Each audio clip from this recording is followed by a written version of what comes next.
Hi friends, how are you? મજામાં? આજે આપણે કેમિકલ બોન્ડિંગ ફાઉન્ડેશનનું સેકન્ડ લેક્ચર છે લેવાના છે. લાસ્ટ લેક્ચરની અંદર મેં તમને આયોનિક બોન્ડ કઈ રીતે બને છે, આયોનિક બંધની અંદર ધન આયન અને ઋણ આયન, કેટાયન અને એનાયન વચ્ચે આકર્ષણ થઈને બંધ બને અને આપણે શું કહેતા હતા? આયોનિક બંધ. પછી આપણે જે છે એ થોડુંક સહસંયોજક બંધની વાત કરી હતી અને એની અંદર છે એ સહસંયોજક બંધ સમજવા માટે લુઈસ બંધારણ સમજવું જરૂરી હતું. એટલે લુઈસ બંધારણ છે મેં તમને સમજાવ્યું હતું. લુઈસની અંદર ટપકા પદ્ધતિ આપણે કરી હતી. સંયોજકતા કક્ષા એટલે બાહ્ય કક્ષાના ઇલેક્ટ્રોન આપણે ટપકા વડે દર્શાવતા હતા અને પછી આપણે એનો અષ્ટકનો નિયમ પૂર્ણ થવા માટે એની અંદર ઇલેક્ટ્રોનની ભાગીદારીથી બંધ બની અને સંયોજન છે એ બનતું હતું. કેટલાક મેં તમને હોમવર્કમાં આપ્યા હતા, એમાં 3 કે 4 છે એ બહારના હતા કે આપણે ડિસ્કસ નહોતા કર્યા, તો એ પહેલાં આપણે ડિસ્કસ કરી દઈએ, પછી લેક્ચર છે એ કન્ટિન્યુ કરશું. તો જો એક આપ્યું હતું CO2. CO2 એટલે કાર્બન ડાયોક્સાઇડ. તો કાર્બન અહીંયા જે છે કાર્બન આવશે અને બીજું શું આવશે આની અંદર? ઓક્સિજન.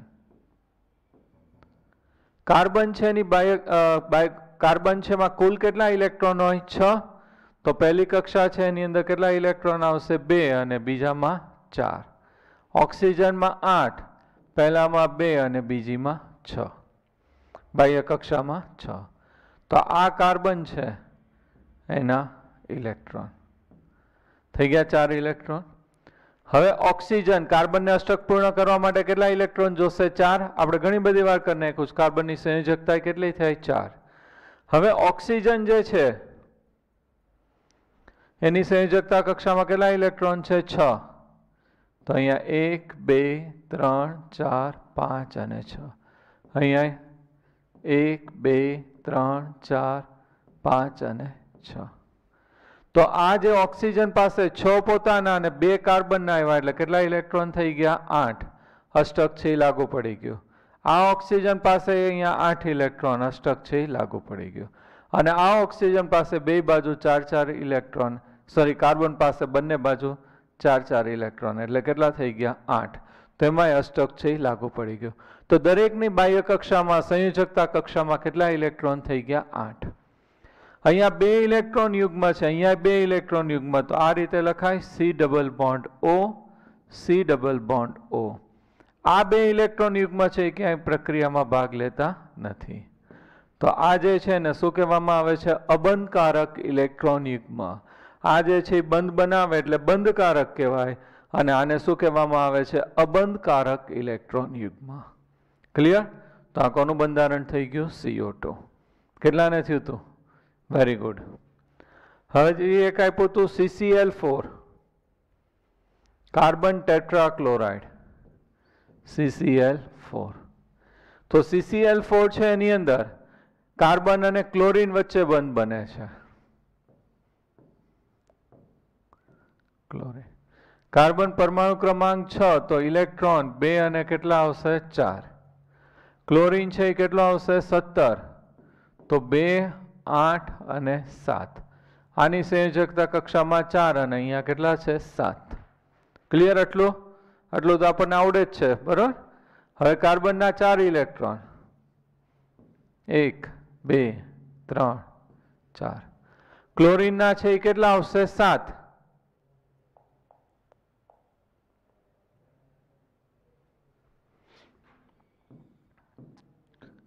1, 2, 3, 4, 5, 6, 7. અહીંયા ક્લોરીનના 1, 2, 3, 4, 5, 6 અને 7. અહીંયા ક્લોરીનના 1, 2, 3, 4, 5, 6 અને 1, 2, 3, 4, 5, 6 અને 7. તો આ ક્લોરીન પાસે 7 પોતાના અને 1 કાર્બનનો એટલે કેટલા ઇલેક્ટ્રોન થઈ ગયા? 8. આની પાસે ક્લોરીન પાસે 8, આ ક્લોરીન પાસે 8, આ ક્લોરીન પાસે 8. દરેક ક્લોરીન પાસે છે એ કેટલા ઇલેક્ટ્રોન થઈ ગયા? 8. હવે આપણે એના જોઈ લઈએ કાર્બનના. કાર્બન પાસે 4 વ્હાઇટ પોતાના અને 4 કોના આવે છે? ક્લોરીનના. તો કાર્બન પાસે જે છે એ કેટલા ઇલેક્ટ્રોન થઈ ગયા? 8. તો અષ્ટકનો નિયમ છે એ લાગુ પડે છે. અહીંયા એક ઇલેક્ટ્રોન યુગ્મ છે, અહીંયા એક ઇલેક્ટ્રોન યુગ્મ અહીંયા, તો અહીંયા કેટલા બંધ બનશે? એક single bond. CCl4 carbon tetra chloride કહેવાય. અને આની અંદર આ છે એ બંધકારક ઇલેક્ટ્રોન યુગ્મ કહેવાય, અને અહીંયા 3 3 છે એ શું કહેવાશે? અબંધકારક ઇલેક્ટ્રોન યુગ્મ. જે બંધ બનાવે એને શું કહેશું? બંધકારક ઇલેક્ટ્રોન યુગ્મ, અને બંધ ન બનાવે એને આપણે શું કહીએ છીએ? અબંધકારક ઇલેક્ટ્રોન યુગ્મ. ક્લિયર? હજી એક આપણે એક અઘરું આપ્યું હતું, H2SO4 સલ્ફ્યુરિક એસિડ, એ આપણે જોઈ લઈએ. તો H2SO4 સલ્ફ્યુરિક એસિડ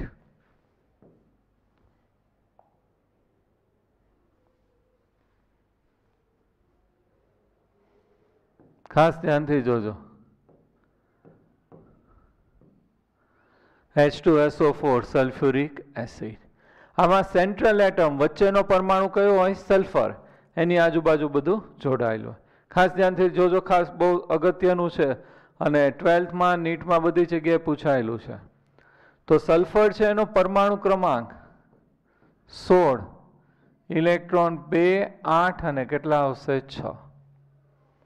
ઓક્સિજનનો પરમાણુ ક્રમાંક છે એ કેટલો થશે? 8, તો ઇલેક્ટ્રોન 2 અને 6. અને હાઇડ્રોજન પરમાણુ ક્રમાંક 1, તો બાહ્ય કક્ષામાં કેટલા ઇલેક્ટ્રોન હશે? 1.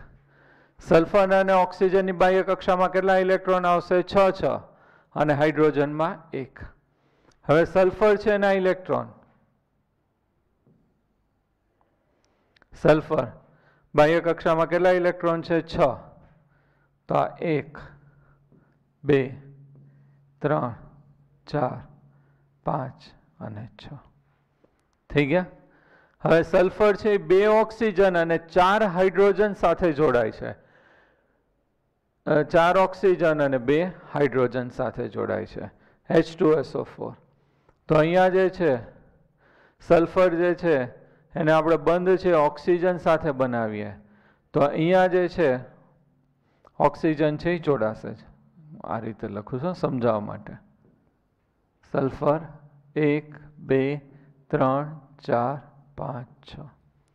ઓક્સિજન છે એની બાહ્ય કક્ષામાં કેટલા ઇલેક્ટ્રોન છે? 6. તો એક ઓક્સિજન છે અહીંયા બંધ બનાવે. ખાસ ધ્યાનથી જોજો, આ ઓક્સિજન 1 2 3 4 5 6 થઈ ગયા 8 ઇલેક્ટ્રોન. એક ઓક્સિજન અહીંયા 1 2 3 4 5 6. હવે ઓક્સિજન જે છે અહીંયા જોડાય, એના 6 ઇલેક્ટ્રોન 1 2 3 4 5 6, અને અહીંયા એ બંધ છે કોની સાથે બનાવશે? હાઇડ્રોજન સાથે, કારણ કે હાઇડ્રોજન પાસે કેટલા ઇલેક્ટ્રોન છે? 1. સેમ અહીંયા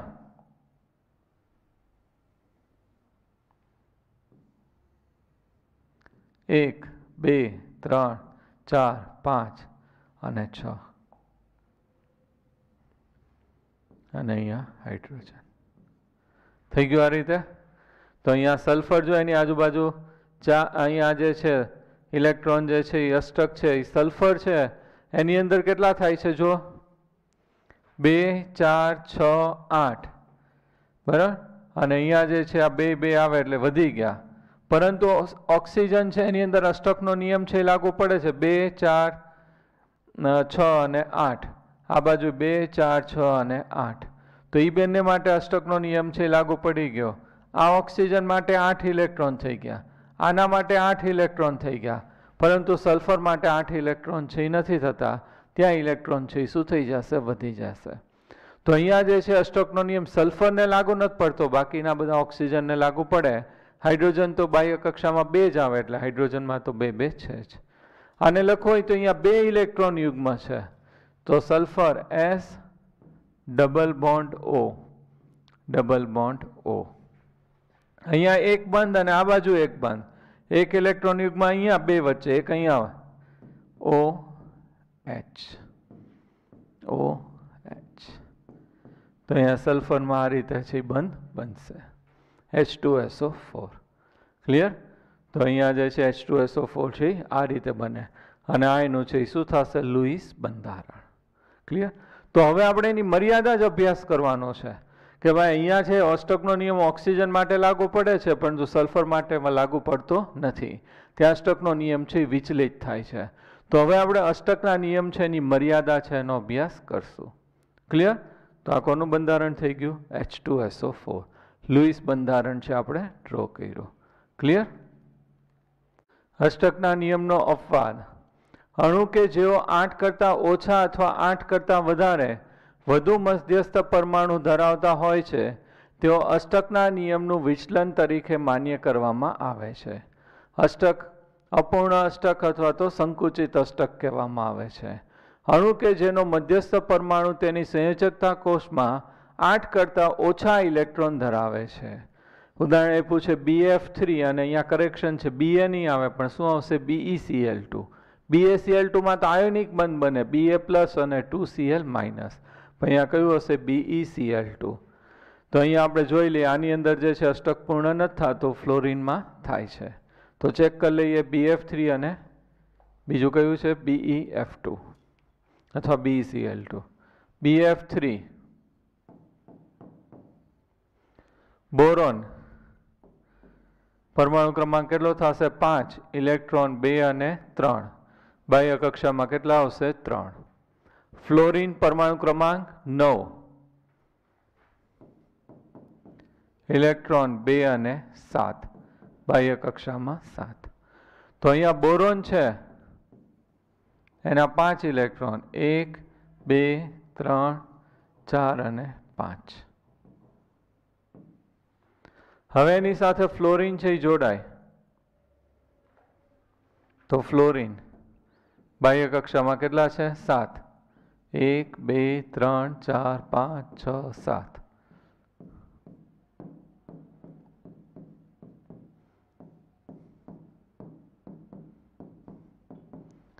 થઈ ગયા ફ્લોરિનમાં 7. તો અહીંયા ફ્લોરિન જે છે એ 7 અને એક બોરોન સાથે ભાગીદારી કરે એટલે 8 ઇલેક્ટ્રોન થઈ ગયા. તો અષ્ટક છે એ લાગુ પડે.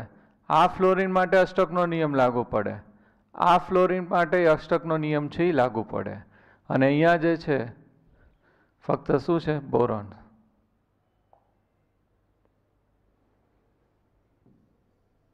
મારી ભૂલ થઈ હતી. બોરોનમાં કેટલા ઇલેક્ટ્રોન હોય બાહ્ય કક્ષામાં? 3. 1, 2 અને 3. તો 3 બંધ છે એ બની ગયા. તો અત્યારે હવે કેટલા ઇલેક્ટ્રોન થયા?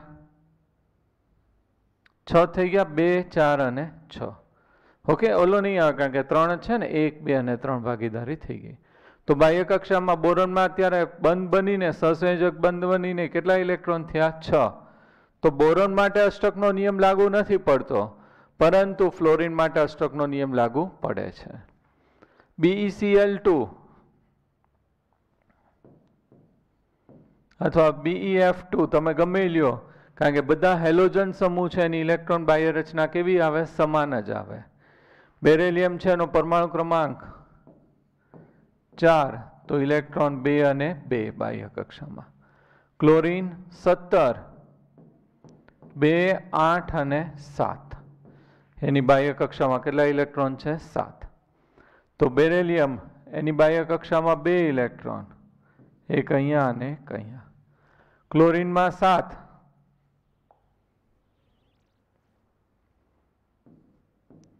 1, 2, 3, 4, 5, 6, 7 1, 2, 3, 4, 5, 6, 7. તો ક્લોરીન માટે અષ્ટકનો નિયમ છે એ લાગુ પડી ગયો, 8 ઇલેક્ટ્રોન થઈ ગયા. પરંતુ બેરેલિયમ માટે અષ્ટકનો નિયમ લાગુ પડતો નથી, એમાં કેટલા ઇલેક્ટ્રોન છે? 4. તો આ સંયોજન છે એ કેવું થશે? સ્થાયી થશે.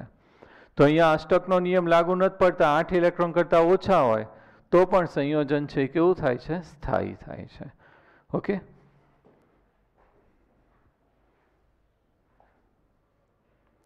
તો અષ્ટકના નિયમનો પહેલો અપવાદ આપણે અપૂર્ણ અષ્ટક અથવા તો સંકુચિત અષ્ટક. બીજું જોઈ લઈએ. વિસ્તરિત અષ્ટક અણુ કે જેમાં મધ્યસ્થ પરમાણુઓ તેની સંયોજકતા કોષમાં 8 કરતાં વધુ ઇલેક્ટ્રોન ધરાવે ત્યારે અષ્ટકનો નિયમ છે લાગુ પડતો નથી. તો અહીંયા છે PCl5, SF6 અને IF7. ત્રણે ઉદાહરણ છે આપણે જોઈ લઈએ, PCl5, SF6 અને IF7.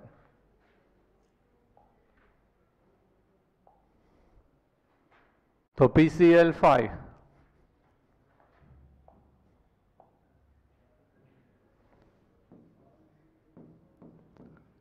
ફોસ્ફરસ છે, કયો નંબર થશે? 15. ઇલેક્ટ્રોન 2, 8 અને 5. બાહ્ય કક્ષામાં કેટલા ઇલેક્ટ્રોન હશે? 5. ક્લોરીન છે, એનો પરમાણુ ક્રમાંક 17. તો 2, 8 અને 7. બાહ્ય કક્ષામાં 7. તો ફોસ્ફરસ ના 5 ઇલેક્ટ્રોન 1, 2, 3, 4, 5. ક્લોરીનમાં 7. તો આ ક્લોરીન, કલર બદલી નાખીએ.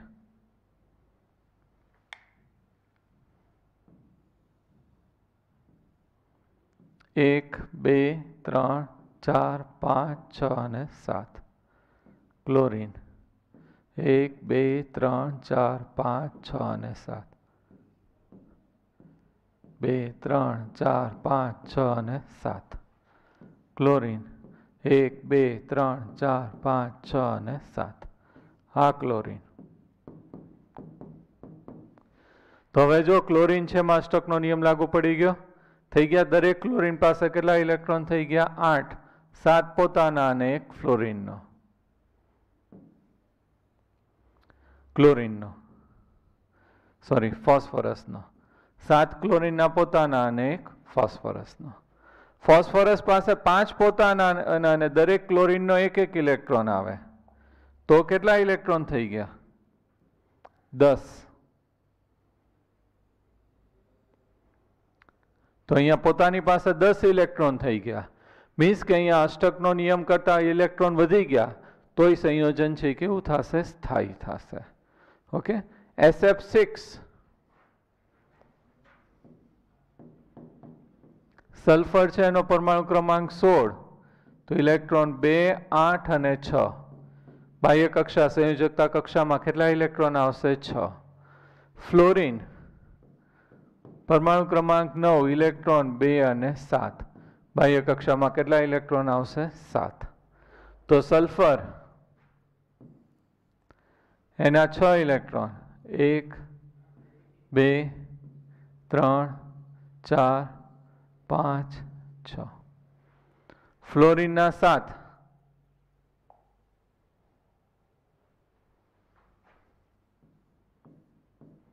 1, 2, 3, 4, 5, 6 અને 7.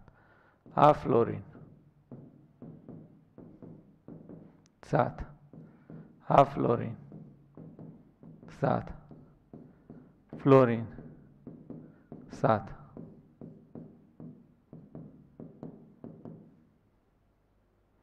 અહીંયા ફ્લોરીન છે એના 7. તો દરેક ફ્લોરીન છે એની બાહ્ય કક્ષામાં કેટલા ઇલેક્ટ્રોન થઈ ગયા? 8. 7 પોતાના અને 1 સલ્ફરના.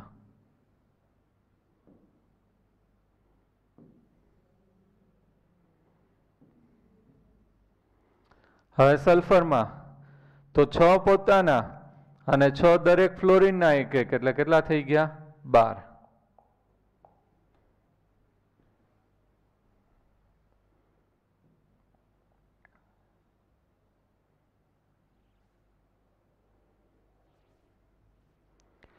તો સલ્ફર માટે અષ્ટકનો નિયમ લાગુ પડતો નથી, તોય સંયોજન છે કેવું થશે? સ્થાયી થશે. ઓકે. અહીંયા ઇલેક્ટ્રોન 8 કરતાં વધી જાય છે. હજી એક આપ્યું છે IF7 આંતર હેલોજન સંયોજન. એને શું કહેવાશે? આંતર હેલોજન સંયોજન. હેલોજન અને હેલોજન વચ્ચે છે બંધ બને. આવર્ત કોષ્ટક યાદ હોય તો એની અંદર 17મો સમૂહ આવેલો છે. એની અંદર ફ્લોરીન, ક્લોરીન, બ્રોમીન, આયોડીન અને એસ્ટેસ્ટાઇન. કઈ રીતે યાદ રાખવાનું? ફિર કલ બહાર આएगी આંટી. તો આ બધા હેલોજન સમૂહ છે. હેલોજન સમૂહ કહેવાય. બાહ્ય કક્ષાના ઇલેક્ટ્રોન બધાની અંદર કેટલા આવશે? 7 આવશે. અને આ બે કોઈ પણ બે એકબીજા સાથે જોડાય તો એને આંતર હેલોજન સંયોજન કહેવાય. એને શું કહેવાશે? આંતર હેલોજન સંયોજન. તો એની અંદર IF7 છે એ આપણે જોવાનું છે. તો IF7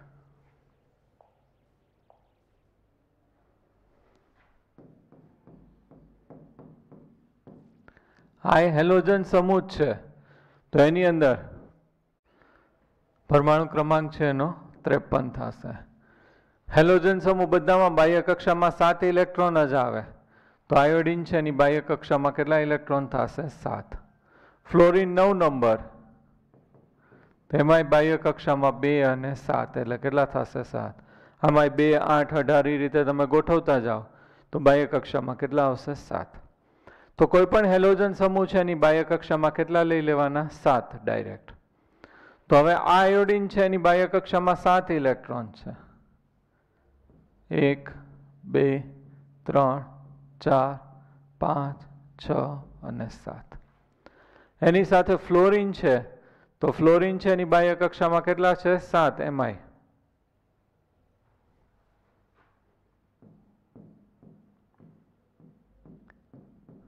થઈ ગયા 7. દરેક ફ્લોરિનની બાહ્ય કક્ષામાં 7.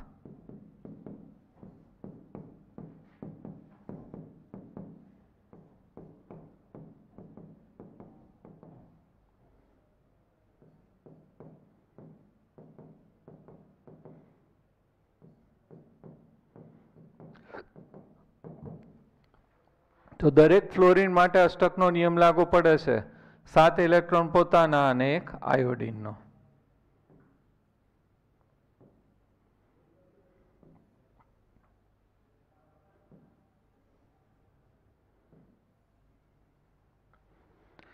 હવે આયોડિનમાં કેટલા ઇલેક્ટ્રોન થઈ ગયા? 10.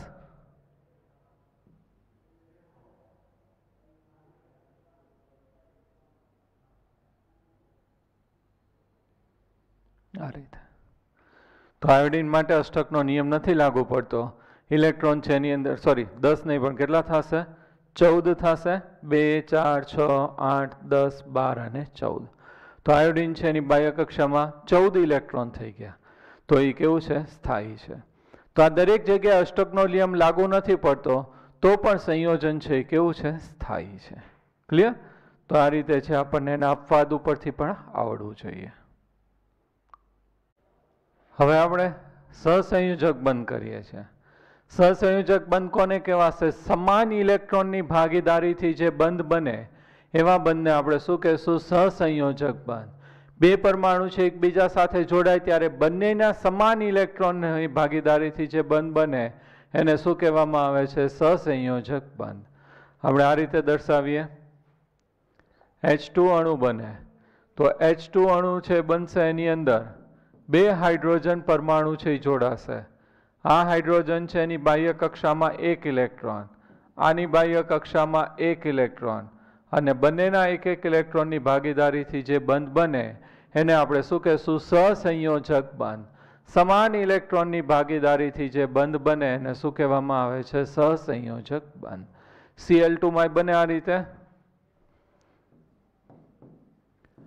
તો ક્લોરીન છે એનો પરમાણુ ક્રમાંક 17, ઇલેક્ટ્રોન 2, 8 અને 7 બાહ્ય કક્ષામાં. તો આ ક્લોરીન છે એના 7 ઇલેક્ટ્રોન. બીજો ક્લોરીન લઈએ એના 7 ઇલેક્ટ્રોન.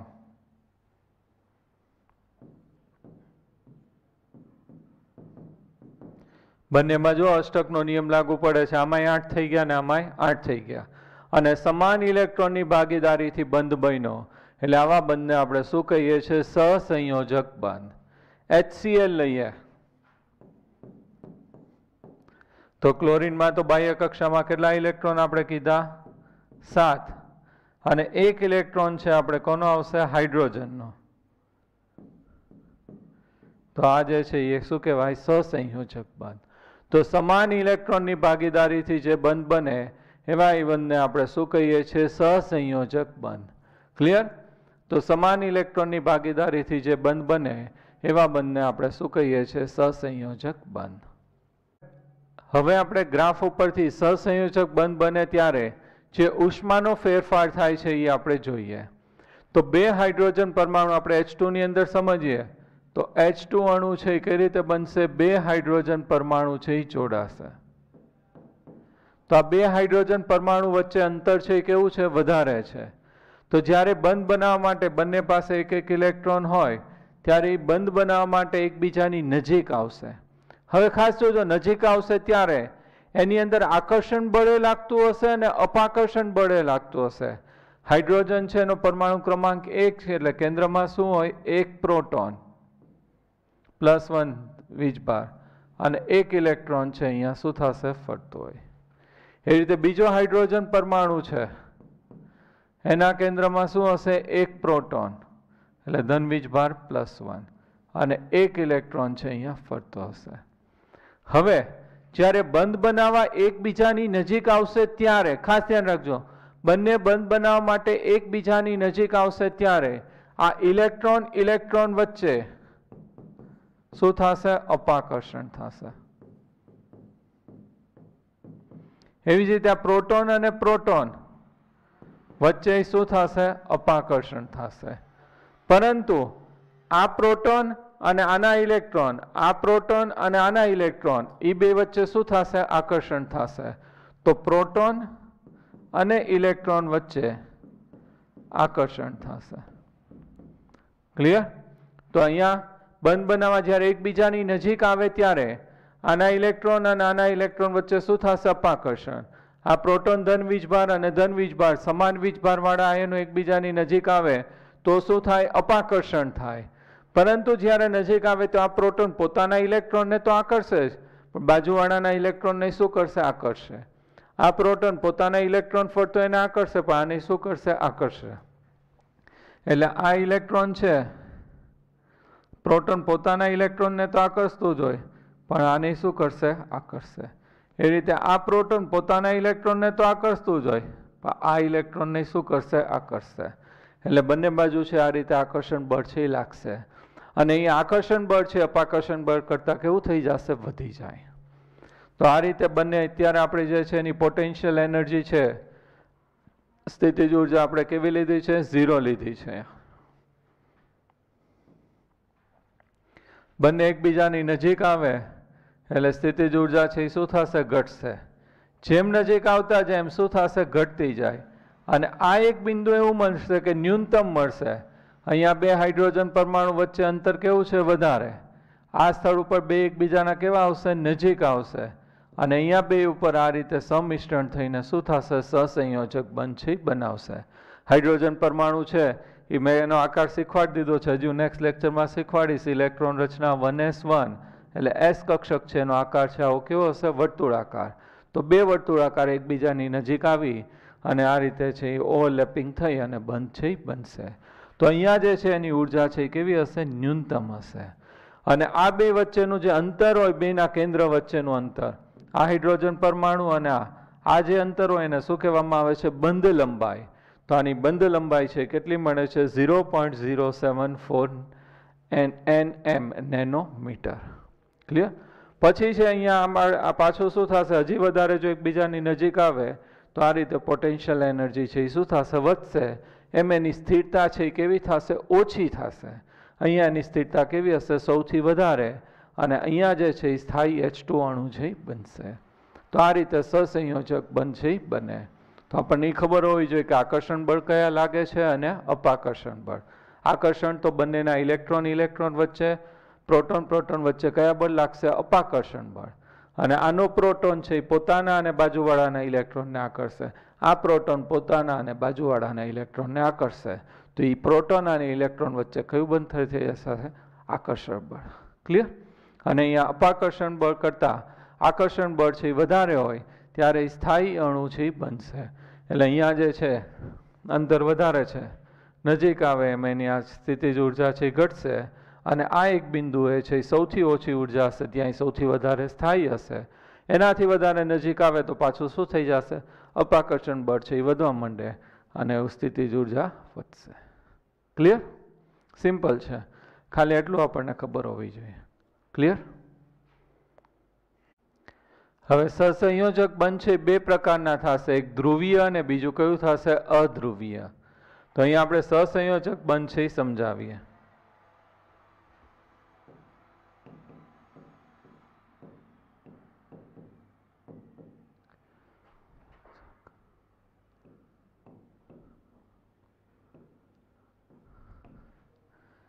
एक छे केवुं थशे अध्रुवीय અને બીજું છે એ કેવું થશે ધ્રુવીય।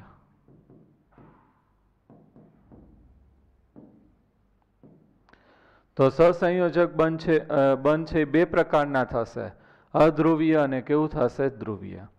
સહસંયોજક બંધ કોને એ તો આપણને માઇન્ડમાં ક્લિયર જ છે, બંને સમાન ઇલેક્ટ્રોન ભાગીદારીથી જે બંધ બને એને શું કીધું છે સહસંયોજક બંધ। તો H2 અણુ બને ત્યારે બે હાઇડ્રોજન પરમાણુથી જોડાશે, બંનેનો એક એક ઇલેક્ટ્રોન। હવે આ કેન્દ્ર હાઇડ્રોજનનો પરમાણુ ક્રમાંક કેટલો છે 1, તો આના કેન્દ્રમાં કેટલો ધન વીજભાર હશે +1, આના કેન્દ્રમાં કેટલું હશે +1। તો આ રીતે સહસંયોજક બંધ બનશે, બંનેના ઇલેક્ટ્રોન યુગ્મ અહીંયા હશે, પરંતુ બંનેના કેન્દ્રનો વીજભાર સમાન હોવાથી સહસંયોજક બંધનું ઇલેક્ટ્રોન યુગ્મ છે ક્યાં રહેશે વચ્ચે જ રહેશે, એકે બાજુ એનું આ બાજુ કે આ બાજુ સ્થાનાંતર નહીં થાય એવા બંધને શું કહેવામાં આવે છે અધ્રુવીય બંધ કહેવામાં આવે છે। હમણાં મેં ક્લોરીન સમજાવ્યું હતું, ક્લોરીનમાં સહસંયોજક બંધ, બંને ક્લોરીનના એક એક ઇલેક્ટ્રોન યુગ્મની ભાગીદારીથી બંધ બને।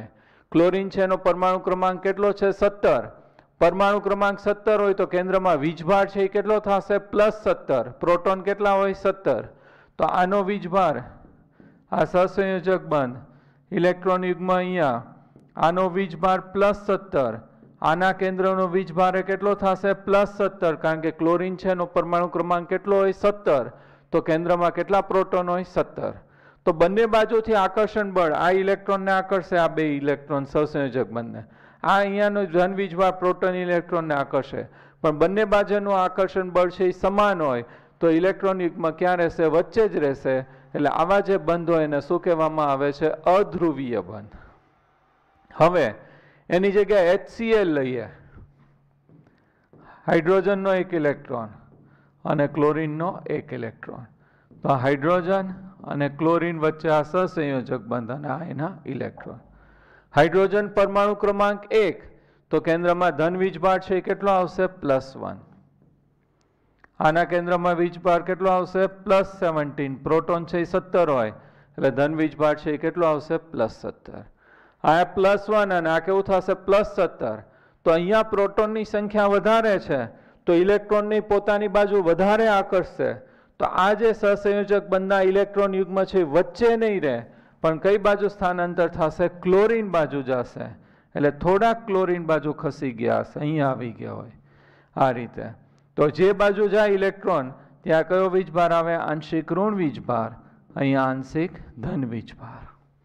બંધ તૂટતો નથી, જો ઇલેક્ટ્રોન ક્લોરીન બૂચ મારીને વયો જાય તો Cl નેગેટિવ અને હાઇડ્રોજન કેવું થઈ જશે પોઝિટિવ, NaCl જેવું થાય, પણ અહીંયા બંધ તૂટતો નથી, ખાલી સહસંયોજક બંધનું ઇલેક્ટ્રોન યુગ્મ કઈ બાજુ જાય છે ક્લોરીન બાજુ જાય છે, જે બાજુ જાય ત્યાં આંશિક ઋણ વીજભાર અને જેનાથી દૂર જાય ત્યાં આંશિક છે કયો આવશે ધન વીજભાર।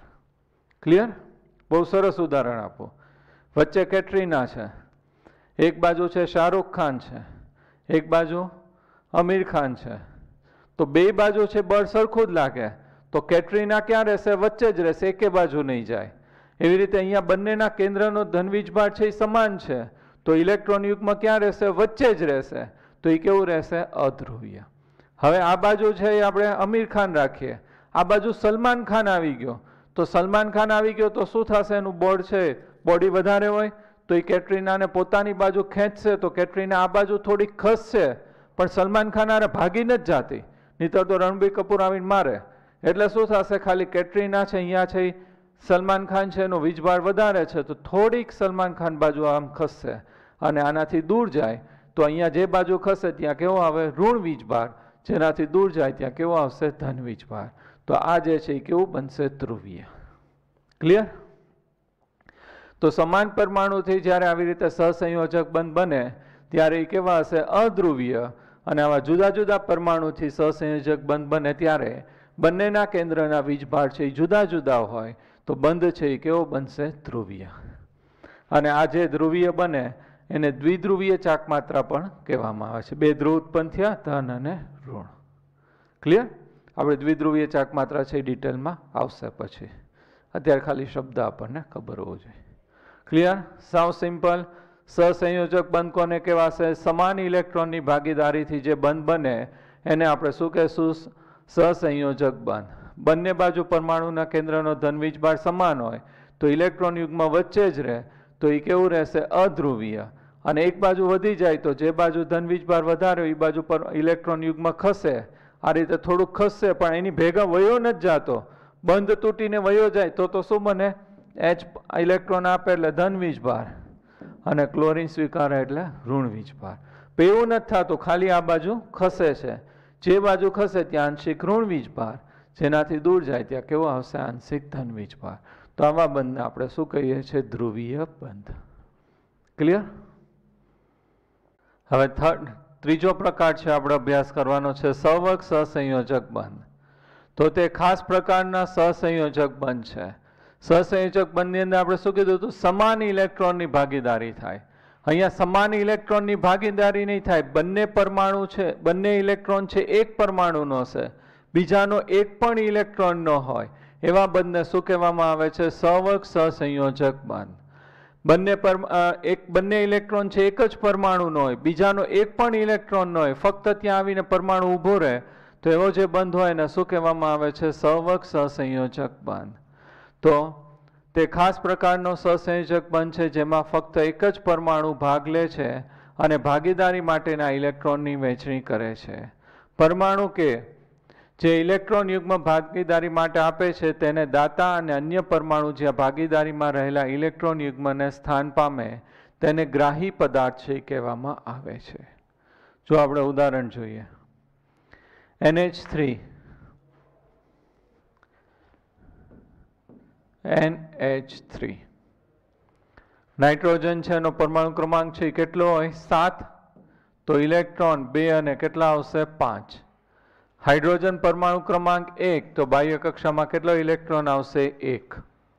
તો આ નાઇટ્રોજન, એની બાહ્ય કક્ષામાં કેટલા ઇલેક્ટ્રોન છે? 5. ખાસ જોજો કેટલા ઇલેક્ટ્રોન છે? 5. મૂકી દો.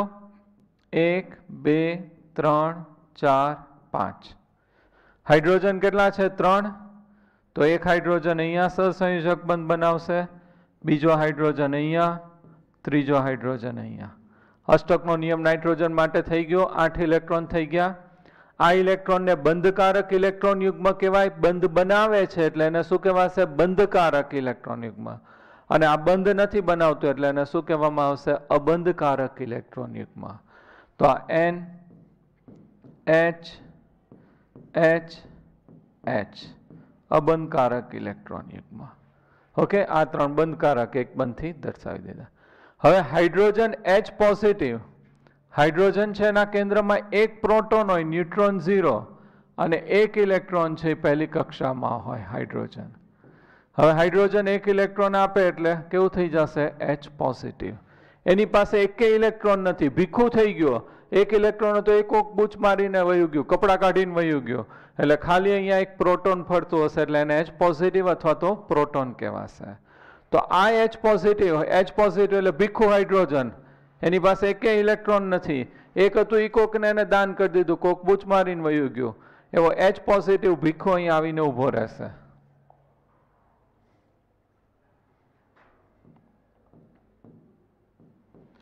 તો આની પાસે એકે ઇલેક્ટ્રોન નથી. આ બંને ઇલેક્ટ્રોન કોના છે? નાઇટ્રોજનના.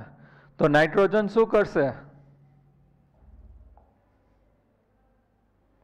પોતાનું ઇલેક્ટ્રોન યુગ્મ અહીંયા ધક્કો મારશે. આ રીતે જ્યાં ધક્કો મારે ત્યાં એરો કરવાનો. બંને ઇલેક્ટ્રોન કોના છે? નાઇટ્રોજનના.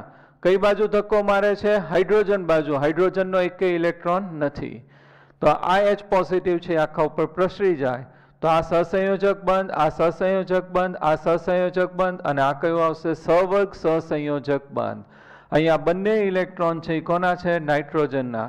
હાઇડ્રોજનનો એકે ઇલેક્ટ્રોન નથી, ભીખું છે. ત્યાં રીતે ઇલેક્ટ્રોન બંધ બને છે. આ H પોઝિટિવ ધન વીજભાર આખા ઉપર પ્રસરી જાય આને આપણે NH4 પોઝિટિવ કહીએ છીએ, અમોનિયમ આયન. ક્લિયર?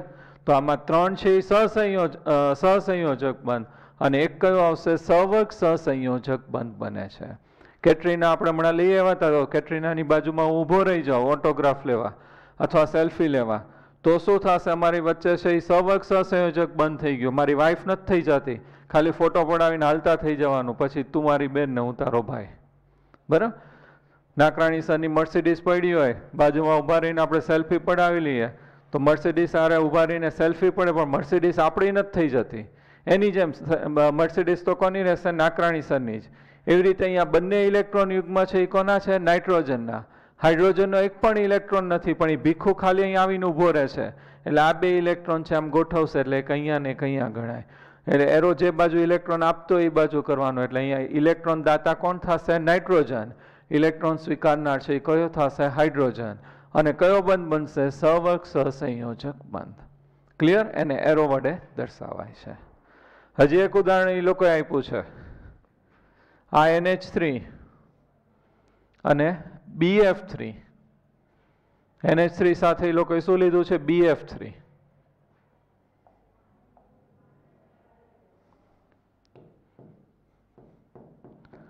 બોરોન પરમાણુ ક્રમાંક 5, ઇલેક્ટ્રોન 2 અને 3.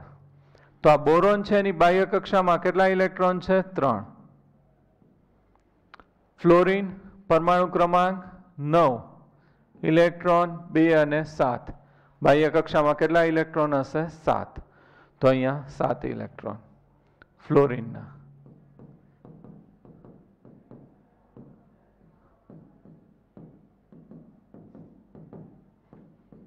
તો ફ્લોરિન માટે અષ્ટક પૂરું થઈ ગયું, 8 ઇલેક્ટ્રોન થઈ ગયા. પરંતુ બોરોન પાસે તો કેટલા ઇલેક્ટ્રોન થઈ ગયા? 6. તેનું અષ્ટક પૂર્ણ થતું નથી. તો આ રીતે આ NH3 ખાસ ધ્યાનથી જોજો. N H H H. NH3 પાસે એક ઇલેક્ટ્રોન છે, કેવું છે? અબંધકારક છે. થોડુંક અઘરું છે, ખાસ ધ્યાન રાખજો, 12th નો ટોપિક છે. અને BF3 એમાં અહીંયા બંધ, અહીંયા અને અહીંયા. આના બોરોનના 3 ઇલેક્ટ્રોન છે બંધમાં વપરાઈ ગયા. હવે એની બાહ્ય કક્ષામાં બોરોનમાં તો કેટલા ઇલેક્ટ્રોન થયા? 6. 8 હોય તો અષ્ટક પૂરું થાય. આની પાસે અહીંયા એક ઇલેક્ટ્રોન યુગ્મ છે, બંધ નથી બનાવતું, એટલે અબંધકારક ઇલેક્ટ્રોન યુગ્મ કહેવાય. તો આને એ શું કરશે? આ બાજુ ધક્કો મારશે અને અહીંયા બંધ છે બનાવશે. તો આનું અષ્ટક પૂરું થઈ ગયું. 2, 4, 6 અને 8 ઇલેક્ટ્રોન થઈ ગયા. તો આવો જે બંધ છે એને શું કહેવામાં આવે છે? સહવર્ગ સહસંયોજક બંધ. આ બંધની અંદર બંને ઇલેક્ટ્રોન છે એ કોના વપરાય છે? નાઇટ્રોજનના. બોરોનનો એક પણ ઇલેક્ટ્રોન છે એ વપરાતો નથી. આવા બંધને સહવર્ગ સહસંયોજક બંધ કહેવામાં આવે છે. નાઇટ્રોજન ઇલેક્ટ્રોન દાતા થશે અને બોરોન છે ઇલેક્ટ્રોન સ્વીકારનાર સમૂહ છે એ થશે. ક્લિયર? હજી એક ઉદાહરણ છે, આપણે છેલ્લું જોઈ લઈએ. H3O પોઝિટિવ ઘણી બધી વાર આવે છે.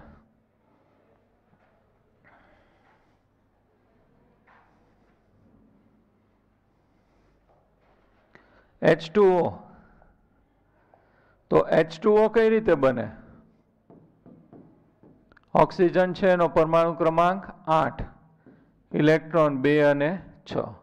ઓક્સિજનની બાહ્ય કક્ષામાં કેટલા ઇલેક્ટ્રોન છે? 6. ખાસ ધ્યાનથી જોજો.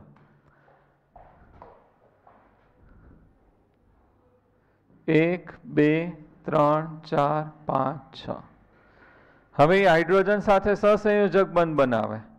હાઇડ્રોજન પાસે એક ઇલેક્ટ્રોન હોય, અહીંયા આ હાઇડ્રોજનનો એક. તો અષ્ટકનો નિયમ લાગુ પડી ગયો. ઓક્સિજનમાં થઈ ગયા 8 ઇલેક્ટ્રોન. આ બંધમાં ભાગ લે એટલે આને શું કહેવાશે? બંધકારક. બંધકારક ઇલેક્ટ્રોન યુગ્મ. અને આ ભાગ નથી લેતું આ સફેદ કલરના ઇલેક્ટ્રોન યુગ્મ, તો એને શું કહેવામાં આવે છે? અબંધકારક ઇલેક્ટ્રોન યુગ્મ. તો આપણે આ રીતે દર્શાવાય. બંધકારકને આપણે બંધ વડે દર્શાવી દઈએ. અને ઓક્સિજન પાસે અબંધકારક ઇલેક્ટ્રોન યુગ્મ છે, કેટલા છે? 2 છે. હવે આગળનાની જેમ H પોઝિટિવ અહીંયા આવશે. H પોઝિટિવ હાઇડ્રોજનના ન્યુક્લિયસમાં ખાલી એક પ્રોટોન જ હોય, ન્યુટ્રોન નો હોય. ખાસ યાદ રાખજો. બાકીના બધામાં જેટલો પરમાણુ ક્રમાંક હોય એટલા જ પ્રોટોન, ન્યુટ્રોન અને ઇલેક્ટ્રોન હોય. હાઇડ્રોજન છે એની અંદર ન્યુટ્રોન નો હોય, ખાલી એક પ્રોટોન હોય. અને એક ઇલેક્ટ્રોન છે અહીંયા ફરતો હશે. હવે આ એક ઇલેક્ટ્રોનનું દાન કરી દે એટલે એ શું બની ગયો? H positive. એક જ ઇલેક્ટ્રોન હતો એ કોક બૂચ મારીને વયું ગયો એને દાન કરી દીધું એટલે શું થઈ ગયું? ભીખું થઈ ગયો. એ ભીખું અહીંયા આવીને ઊભો રહેશે, એની પાસે એકે ઇલેક્ટ્રોન નથી. તો અત્યારે આ ઇલેક્ટ્રોન યુગ્મ કોની પાસે છે? ઓક્સિજન પાસે. તો એ એને અહીંયા શું કરશે? ધક્કો મારશે. તો આ શું બની ગયું? H3O positive. ઇલેક્ટ્રોન યુગ્મ છે કઈ બાજુ ધક્કો મારશે? હાઇડ્રોજન માટે. કારણ કે અહીંયા બે ઇલેક્ટ્રોન જોવે એટલે બંને પણ કોના વપરાય છે? ઓક્સિજનના. હાઇડ્રોજનનો એક પણ ઇલેક્ટ્રોન છે વપરાતો નથી. અને આપણે આ રીતે લખીએ છીએ H3O પોઝિટિવ. તો આ બે છે એ કેવા બંધ થયા? સહસંયોજક બંધ. અને અહીંયા છે એ કયો બંધ બને છે? સવર્ગ સહસંયોજક બંધ. ઇલેક્ટ્રોન યુગ્મ કોણ આપે છે? ઓક્સિજન. સ્વીકારે છે કોણ? હાઇડ્રોજન. તો ઇલેક્ટ્રોન દાતા સમૂહ કયો? ઇલેક્ટ્રોન દાતા પરમાણુ કયો થઈ ગયો? ઓક્સિજન. ઇલેક્ટ્રોન સ્વીકારનાર પરમાણુ હાઇડ્રોજન, H પોઝિટિવ. ને અહીંયા જે બાજુ જાય ત્યાં એરો કરવાનું. તો આવા બંધને શું કહેવામાં આવે છે? સવર્ગ સહસંયોજક બંધ. ક્લિયર? તો આજે આપણે છે સહસંયોજક બંધ કર્યો. અને સહસંયોજક બંધ છે એની અંદર બે પ્રકાર કર્યા, એક ધ્રુવીય અને બીજું કયું આવશે? અધ્રુવીય. અને ત્રીજો આપણે બીજો નહીં પણ ત્રીજો પ્રકાર કર્યો. કયો કર્યો? સવર્ગ સહસંયોજક બંધ. તો સવર્ગ સહસંયોજક બંધ બને એની અંદર બંને ઇલેક્ટ્રોન છે એક જ પરમાણુના હોય, બીજાનો એક પણ ઇલેક્ટ્રોન ન હોય, એવા બંને શું કહેવામાં આવે છે? સવર્ગ સહસંયોજક બંધ. ક્લિયર? હવે આપણી પાસે એક સમજવાનો ટોપિક રહ્યો. બરાબર, BF3 અને કયું ઉદાહરણ આપ્યું છે? NH3. અહીંયા કરેક્શન આવશે, H નહીં આવે. ઓકે, H છે ત્યાં કરેક્શન કરી નાખજો, H છે એ તમે કેન્સલ કરી નાખજો. ઓકે, આમ આપે છે. અને બોરોનની બાહ્ય ઇલેક્ટ્રોન રચના લખીએ તો બોરોન છે એ કયો નંબર થશે? 5. 1s2 2s2 2p1. તો કઈ કક્ષા ખાલી છે? P. તો આ જે ઇલેક્ટ્રોન યુગ્મ ધક્કો મારે આની કઈ કક્ષામાં આવે? P કક્ષકમાં. એવું એ લોકોએ કીધું છે. ક્લિયર? સાવ સિમ્પલ જ છે. એકવાર છે તમે રીડ કરી જાજો અને આજે જે હોમવર્ક આપ્યું છે એ કરવાનું છે. હોમવર્ક કહી દઉં. હવે ક્લાસ ટોપિક આપણે બાકી રહ્યો ધાત્વિક બંધ, અને પછી જે કઈ રીતે આપણે બંધ બનશે એ હું તમને શીખવાડીશ કક્ષકોના આકાર ઉપરથી. ઓકે, હોમવર્કમાં એક્સરસાઇઝમાં આજે છે એ તમે સોલ્વ કરી નાખજો. અને આજે ખાસ કરાય બંધ છે તમને યાદ હોવા જોઈએ. આયોનિક બંધ એટલે શું થશે? ધન વીજભાર અને ઋણ વીજભાર, કેટાયન અને એનાયન વચ્ચે આકર્ષણ થઈને જે બંધ બને એને શું કહેવાશે? આયોનિક બંધ. સહસંયોજક બંધ સમાન ઇલેક્ટ્રોનની ભાગીદારીથી બંધ બને એને શું કહેવાશે? સહસંયોજક બંધ. એક અધ્રુવીય અને બીજું કયું આવશે? ધ્રુવીય. ધ્રુવીય છે એની અંદર છે બંને પરમાણુના કેન્દ્રનો ધન વીજભાર સમાન હોય, એટલે કે સમાન પરમાણુ વચ્ચે બંધ બને ત્યારે ઇલેક્ટ્રોન યુગ્મ વચ્ચે જ રહે, એટલે એ કેવું થશે? અધ્રુવીય. પરંતુ બે જુદા જુદા પરમાણુ હોય ત્યારે જેના કેન્દ્રનો ધન વીજભાર વધારે હોય, જેનો પ્રોટોનની સંખ્યા વધારે હોય, પરમાણુ ક્રમાંક વધારે હોય, એ બાજુ ઇલેક્ટ્રોન યુગ્મનું સ્થાનાંતર થશે. અને એ બાજુ જાય ત્યાં કયો વીજભાર આવશે? જે બાજુ સ્થાનાંતર થાય ત્યાં આંશિક ઋણ વીજભાર, જેનાથી દૂર જાય એને આંશિક ધન વીજભાર, અને એને ધ્રુવીય સહસંયોજક બંધ કહેવામાં આવે છે. એમાં દ્વિધ્રુવીય ચાકમાત્રા છે ઉત્પન્ન થશે. ક્લિયર? અને પછી આપણે કર્યું સવર્ગ સહસંયોજક બંધ. તો એની અંદર સહસંયોજક બંધ જેવો બંધ બને, પરંતુ ત્યાં સમાન ઇલેક્ટ્રોનની ભાગીદારી નથી. બંને ઇલેક્ટ્રોન એક પરમાણુના છે, બીજાનો એક પણ ઇલેક્ટ્રોન નથી. એવા ઇલેક્ટ્રોનને શું કહેવામાં આવે છે? સવર્ગ સહસંયોજક બંધ. Okay, clear? One time read કરી અને એટલું હોમવર્ક છે કરી લેજો. વન બોન્ડ બાકી રહ્યો મેટાલિક બોન્ડ, નેક્સ્ટ લેક્ચરમાં લેશું. Thank you very much. Best of luck.